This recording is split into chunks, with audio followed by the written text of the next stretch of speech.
Бала менен чогуу убакыт өткөрүүнүн жана ойноонун пайдалары.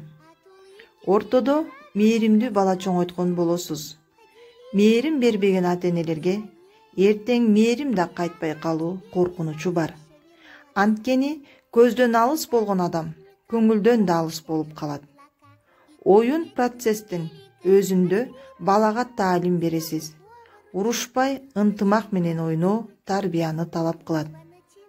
Кызылды, көктү алып бер деп отуруп, балага кыргыз тили адабияты, сынатоочту үйрөтөсүз.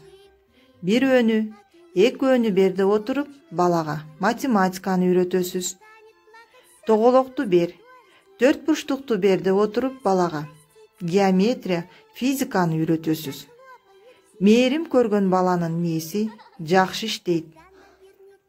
Балдарыбыз бизден да өткөн, бактылуу жана билимдүү болушсун.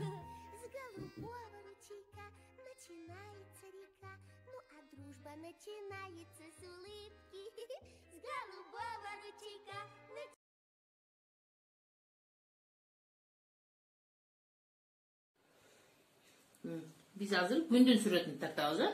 Sımı, kana? Gündüz çiğ. Şu yerden çiğ.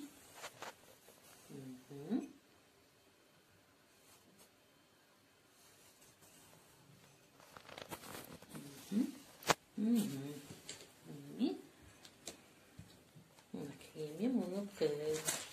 Ben kırpma tuttur.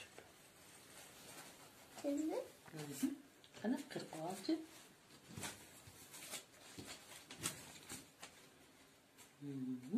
Tegede kalıp kırpır. Zamat men altınızımda altınız.